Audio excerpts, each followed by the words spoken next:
So if you're online, I want you to jump into the chat and just answer this question for us. And if you're in the room, I want you to raise your hand. How many of you all would say that you have married your opposite? Okay, you married somebody. It's just like personality is opposite. They're just different than you. All right, yeah, exactly. It's like, and I can even see it already because I can see the opposites because there's only one raising their hand in the couple, you know. And so whenever Jen and I got married all those years ago, back in the year 2000, we did some premarital counseling beforehand, and we did the personality test. Most premarital counseling will put you through some sort of a personality profile or some sort of thing. And we found out very early on what we already knew. It just kind of confirmed to us that we are opposites. And literally, our personalities are direct opposites. So in Myers-Briggs world, if you know this, I am an INTJ. Okay, that is me, introverted, intuitive thinking, judging. She is an ESFP. Okay, the legit opposite, extroverted, sensing, feeling, perceiving. That is my wife. So we are just completely different. Now, over the years, we become more like each other. And I think that if you've been married for a while, you kind of feel like that as well. But I mean, it's just kind of funny. It's just like all these things that are different. Like whenever it comes to money, I'm generally more of a spender. She's more of a saver. Whenever it comes to fighting, I'm more of a let's get to it right now. She is more of a no, I need some time to think and process. Even whenever it comes to our golf game. She drives really well and can't chip. I don't drive that great, but I can chip. Neither of us can putt. Okay? And so it's just, we're just opposites. It's just who we are. And a lot of us, that's what happens, is we just become attracted to people who are different than us. And so you've got extroverts that get attracted to introverts. You've got, morning people who get attracted to evening people. You've got, all these things. You've got journey people who get, attracted to Def Leppard people. You've got all kinds of things that are out there to where we are just attracted to our opposites.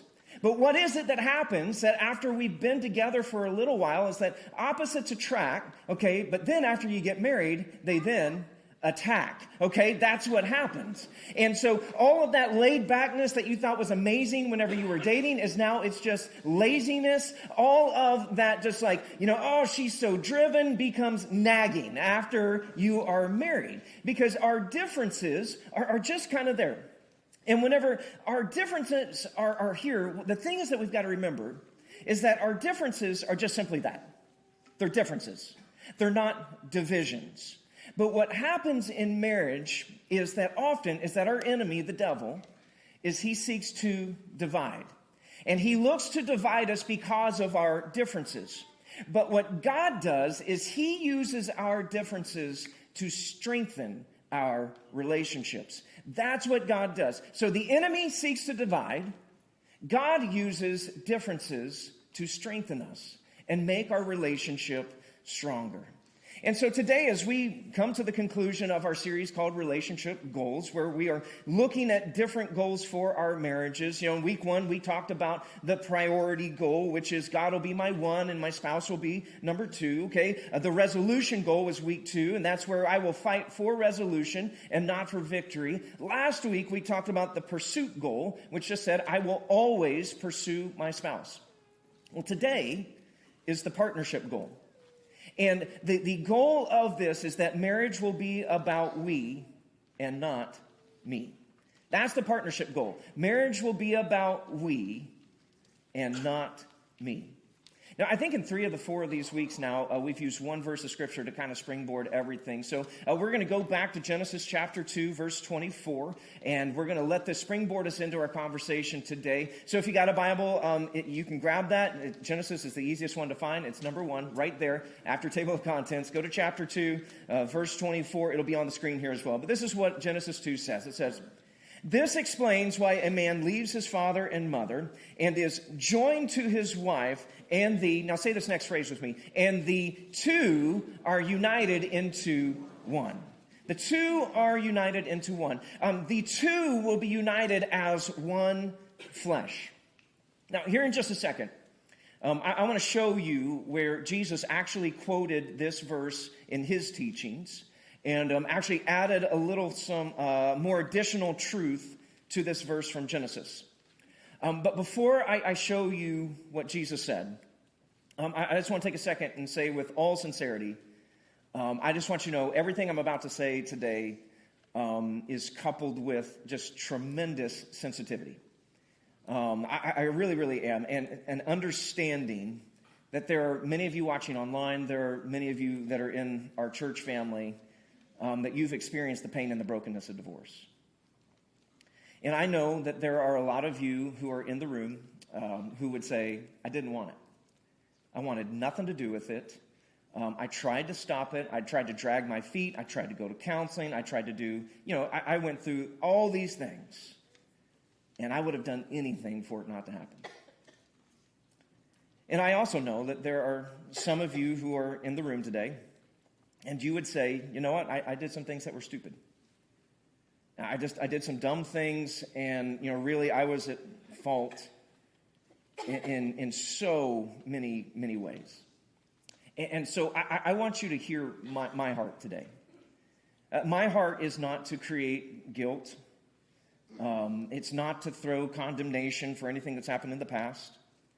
But what I want to do today is build a foundation, okay? It's a foundation that we can build upon for marriages in the future that'll not only last, but they will be God-honoring and generation-changing.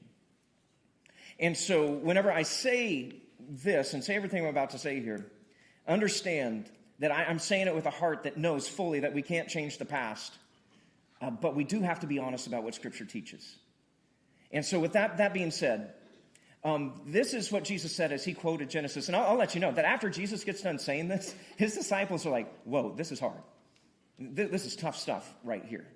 Okay? So we're going to share some tough stuff from Jesus here. So it's Matthew chapter 19, verses 3 through 6. And this is how Matthew sets up the scene. It says, some Pharisees came and tried to trap him with this question.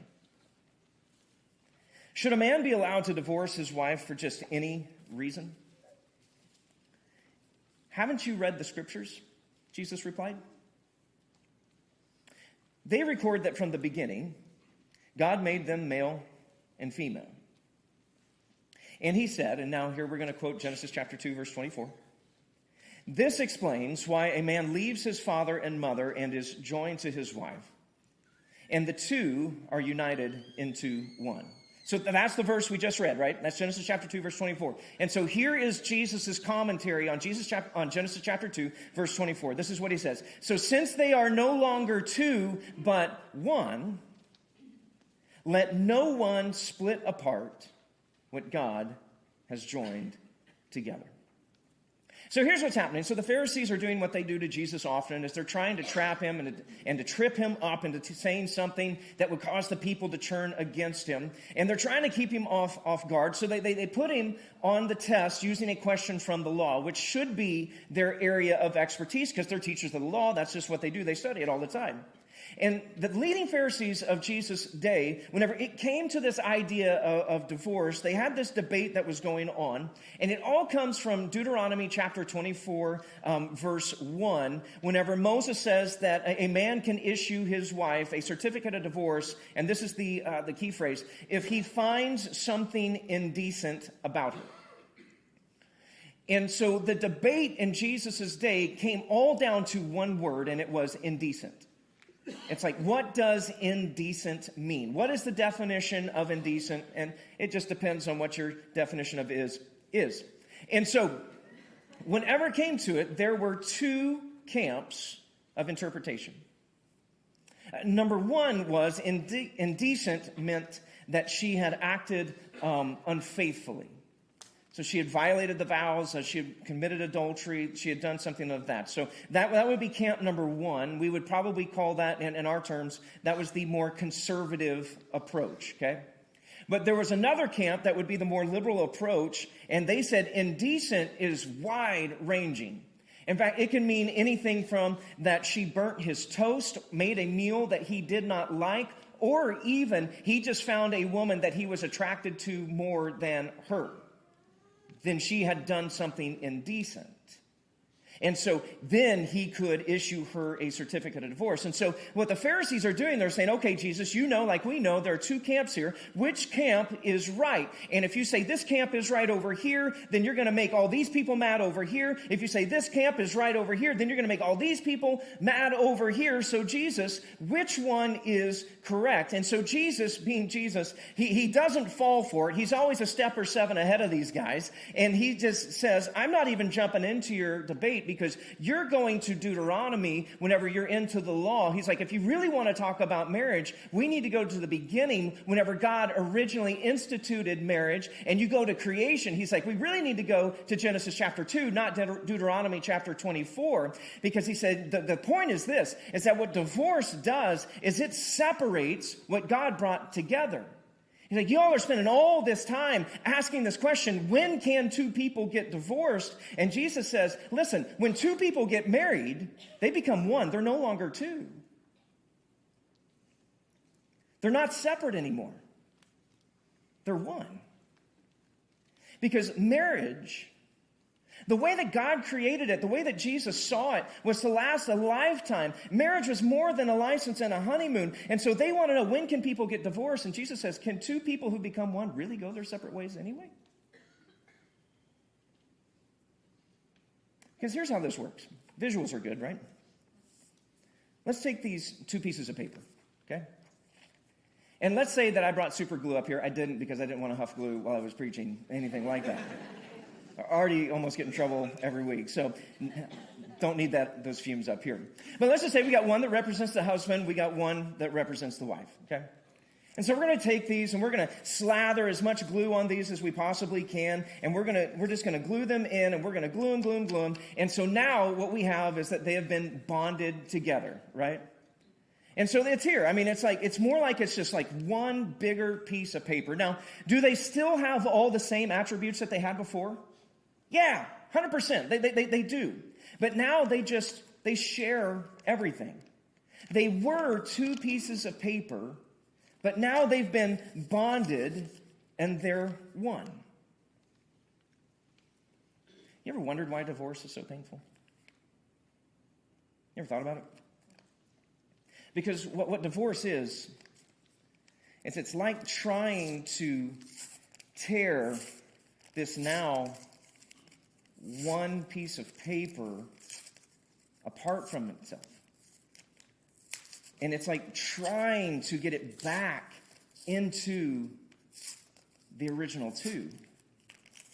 And y'all, it's not really possible. Because it doesn't matter how carefully I try to pull these apart, I'm not going to end up with two pieces of paper anymore. I mean, at the end of the day, what we end up with is just tattered. And here's the thing, if you've been divorced, if you've had friends or family members or your children, your grandkids divorce, if you've watched your parents go through a divorce, then you know exactly what I'm talking about, don't you? It's messy. It's destructive. And the result doesn't get you back to two complete wholes, but two tattered pieces.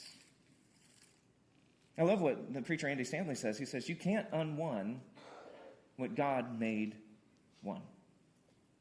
It's just not possible. And so you've got these Pharisees that are trying to debate this with Jesus. He's like, listen, y'all, I don't even know that you can really go your separate ways.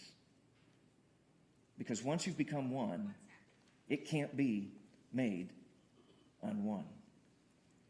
So today I want to answer this question, and I'm going to ask this question, and you're going to think that it's really weird that I'm waiting till week 4 to answer this question in a series about marriage. But I think this is the right place to do this. So the question is this. So what is marriage anyway? What is it? And you would think that everyone would know what marriage is. I mean, we do romantic comedies, we got TV shows, we got all these things out there that just like help us understand, well, this is what marriage is. And you would think everybody knows what it is, but there are, generally speaking, about 3 approaches to marriage. This is good stuff. Found this week. So let's go through this. So approach number 1, we'll just call it this. We'll call it the casual approach. The casual approach to marriage. Now, what is the casual approach to marriage? It's the approach that says this, that marriage isn't really that big of a deal. It's just a piece of paper. And hey, I may give it a try someday. That's the casual approach. And here's the thing. Whenever you have the casual approach to marriage, it generally leads to a casual approach to sex, right? And so if you look with somebody who has a casual approach to marriage and a casual approach to sex, then they're probably going to say something along the lines like this. Maybe you've heard this before. As long as 2 consenting adults agree, then whose business is it anyway? I mean, what we do in private doesn't really matter, and we're not hurting anyone. We can do whatever we want, whenever we want, with whomever we want, because after all, it's really just not that big of a deal. And then the thinking tends to evolve that since marriage isn't that big of a deal and sex isn't that big of a deal, then if we love someone, or at least we really, really like them, and it's really convenient, then we might as well move in together. Because after all, none of it matters that much anyway.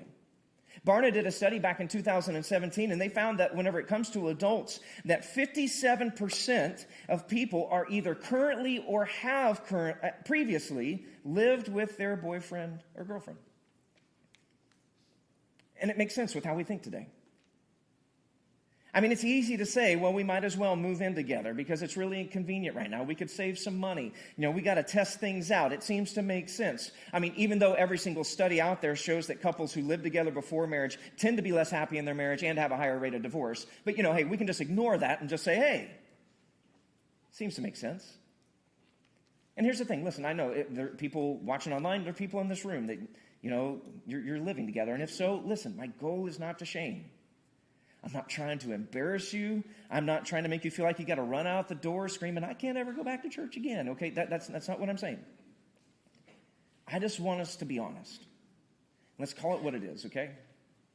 You have at some level made a commitment to someone enough to share an address together, but let's just think this through and see what it could end up meaning if we really think marriage isn't a big deal. So let's say we're gonna live together. And let's say we're going to do some things that are typically reserved for married couples. We're going to be unmarried people doing married people things, those kind of things. So you move in with somebody. So what does that mean? You got to take your toothbrush. You got to put it by the sink. You're going to take some clothes. You're going to put it in the drawer there. You're going to get your gallon of almond milk. You're going to put it in the fridge. And you may even share a bed. Okay, that's going to go on. And if it gets to the place to where it doesn't work out, what do? So you take your toothbrush, grab your clothes, grab that half gallon of almond milk now, and you take it back with you, and then you go along, and then you meet somebody else, and things are going great. Hey, we might want to test this out. So you take your toothbrush, grab those clothes again, put them in a drawer, grab the quarter gallon of almond milk, and then you put it in the fridge then. And you get there, and you go on and on and on, and then weeks, months, even years from now, you finally meet that perfect someone, right? You know the perfect someone. It's like now all the love songs on the radio make sense. Rainbows are in the sky every day, and the birds, they just wake you up every morning with their beautiful song. Everything makes sense. Food tastes better. It's all just good, and you decide, I want to settle down, I want to get married, and then you do. And opposites attract, and then they attack, and suddenly things get complicated.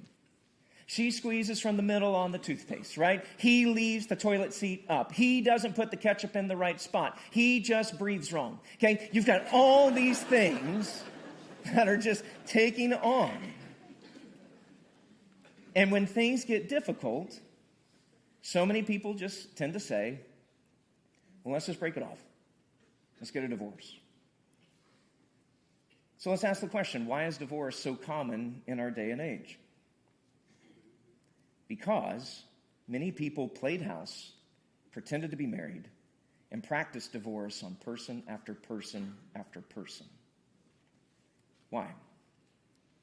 If marriage is just a piece of paper, if it's really not that big of a deal, if sex doesn't matter, and we can live with multiple people as we go through life, why wouldn't we end up divorced? I think it's a consequence of the casual approach to marriage. Here's approach number 2.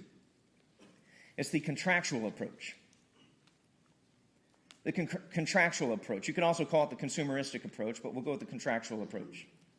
And so in this approach, it is all about you. Okay, and your marriage becomes all about how you are being fulfilled and whether or not your needs are being met. Are you getting the theme here, okay? It's transactional, it's contractual, it's consumeristic. Now listen, in most states, you will enter into some sort of contract whenever you get married. It's called a marriage license. You sign it, and I recommend it. You should, okay? That's not what we're saying is don't sign those things, but you sign it, and it says that you're married, fine and good, but here's the deal, it's not complete. Because if marriage is just a contract, let's play this out, there are a few problems. I mean, because first of all, think about it like this. Why do we do contracts in the first place? And the answer is very simple. It's because we don't trust people. That's why you go into a contract. Because if you trust them, you don't sign a contract. What do? You shake their hand. And we call it's a handshake agreement. It means I trust you to do what you say you're going to do, and you trust me that I'm going to do what I said I would do. It's when we don't trust people that we say, we should probably get a lawyer involved and do this 97-page document that you've got to initial 17 different pages in different spots and have all the little sticky notes that say sign here, sign here, sign here. That's because we don't trust. And so we jump into a contract. So a contract, by its nature, is based on mutual distrust. And so by their nature, they are temporary, for my benefit. They protect my rights and define my responsibilities. Okay? Or their purpose is to increase my rights and limit my responsibilities. So think of it like this. Let's say we're going to enter into a contract for you to rent my house. And so we sign a contract, and there are certain things that we're all going to agree to. You agree that you're going to pay on the first of the month everything that I've asked you to pay. But I also agree that since it's my house, if something breaks in the house, it's my responsibility and not your responsibility to fix. So the water heater goes out, guess who's on hook for the tab? It's me. But here's the deal. If you don't pay on the first of every month, guess what? You don't pay, you can't stay. And so you got to go find somewhere else to live, because that's how the contract works itself out and says, these are my responsibilities, these are yours, these are my rights, these are your rights, and we're going to protect ourselves from each other in this. And whenever you take this approach into your marriage, this is where it begins to look like this. It says, as long as you deliver everything that I want, I'm all in. But the moment that you say something cross to me that I don't like, or you're not meeting my needs the way that I feel like you need to meet my needs, the first time that you hurt me, the first time you betray me, the first time you looked at me cross-eyed, then it means you have violated the contract and I am out, because you did not hold up on the agreed upon terms in this relationship, and we can now go our separate ways because you have violated this contract. So that's the second approach to marriage that people take. So you've got the casual approach, you've got the contractual approach. So far, if you're paying attention, they're not great. Here's the third approach. It's the covenantal approach. The covenantal approach. Now, we don't use the word covenant very often except for an HOA, and that's not a real covenant. That's contract is what that is. But the covenantal approach, and this is God's view. Because in God's view, marriage is not just a piece of paper. Marriage is not just about what you get out of it. It's not just a contract between consenting parties. It's a covenant. And a covenant is not based on mutual distrust. It's not temporary. It's not motivated by self-preservation. It's not motivated by any of those kind of things. It is based on mutual commitment. Unconditional commitment, motivated by a sacrificial love for the other. In the Bible, the word literally means this. It is a cutting or a binding agreement. It was so serious. In the Old Testament, if you wanted to enter into a covenant with someone, they had these little ceremonies that you had to do. I would say it's not little, though, because it was required a blood sacrifice. And one of them would be you would have to slice a bull or a goat in half. Okay, and then both parties who were going to enter into this covenant had to walk through the bull or the goat 7 times. Okay, and you just walk back and forth through it. And what you were doing, you were saying, if I don't uphold my end of the covenant, then let what happened to this bull or goat happen to me. Pretty intense, right? And so it requires this blood sacrifice, and it was serious business. In fact, whenever in the Old Testament times, whenever a couple got married, they had a really cool part of the marriage ceremony. In our day and age, we do like unity candles, unity sand, cord of 3 strands, unity trees. We do all these kind of things. Listen to this. Listen to what they did. So whenever a couple got married, part of the ceremony is that they would stand before a representative of God, a priest, who would take the groom's hand, and then he would grab a knife or a blade, and he would cut the groom's hand, and then he would grab the bride's hand and cut her hand, and then put them together and mingle them together so that their blood would mix. Why? Great question. Because Leviticus 17:14 says that the life of every creature is in the blood. And so as they mingled their blood together, they mingled their lives. And then finally, what the priest would do is he would take a cord, a fancy cord, and he would tie it around their still clasped hands, symbolizing for the witnesses, including God, that they were no longer two, but one. For what God has joined together, let no one separate. They were joined together, no longer two, but one flesh. Now, I know we got engaged people out here in the crowd, and so I'm just going to throw this out here. Next time I do your wedding, if you want me to cut your hands, I'm all in. Let's go. Let's do it. I mean, we're in Georgia. Everybody's got a pocket knife out there somewhere. It's like, is there a Bubba out here that's got a pocket knife? He'll go, yeah, we good. Let's go. I think that'd be so much more fun than unity sand. I just think it would be a great time. So anyway, what's the point? It's a covenant. That's what marriage is. And it's why in wedding ceremonies that we hear each spouse ask questions. Or they end up making statements like, do you take this woman to be your wife? Do you promise to love, to honor, to cherish her? We say promises like, I promise to be your faithful and loving husband through sickness and in health, till death do us part. And then a lot of times we'll say things like, in the name of the Father, in the name of the Spirit, in the name of the Son. Whenever you're at a wedding, you're hearing these couples give these vows. Do you ever stop to think, who are they talking to? Because they are speaking to one another. They are making promises to each other. They are making, we'll call it this, horizontal promises. But it's not just a horizontal promise that's being made. It's also a vertical promise. It's a promise that's not just to the spouse. It's a promise to God himself and saying, I'm going to do these things for her. I'm going to do these things for him. I promise to you, I promise to my God in heaven that I'm going to do this. So we look at it and we say it's a covenant. It's a relationship that's deeper. It's more personal than this legal agreement or a business arrangement. It's far more than a relationship that's just based on feelings and affection. I mean, it's all of that and more. A covenantal marriage is this. It's being all in for richer or poor, for sickness and in health, till death do us part. So help me God, I am going to be with you till the very, very end. It is complete mutual commitment to each other. Marriage is not 50-50. It's 100 from both parties saying this is all it. It's vertical. It's horizontal. It's till death. So help me God. That's what marriage is. That's how God originated it. That's God's original intent for marriage. So what are we going to do about it then? The answer is very simple. We're not going to give up. That's the partnership goal. We're not going to give up. And listen, not giving up doesn't mean we're just not going to get a divorce. I love what Ruth Graham said about her husband, Billy. They'd been married for 50, 60 years at some point. She was being interviewed. They're like, wow, 50, 60 years. This is amazing. Over that time, did you ever consider divorcing Billy? She's like, divorce? No. Murder? Yes. It's like, and we all get that. But not giving up doesn't mean we're just not going to divorce each other. It doesn't mean we're just not going to kill each other. It means we're not going to stop seeking God together. It means we're not going to stop pursuing one another.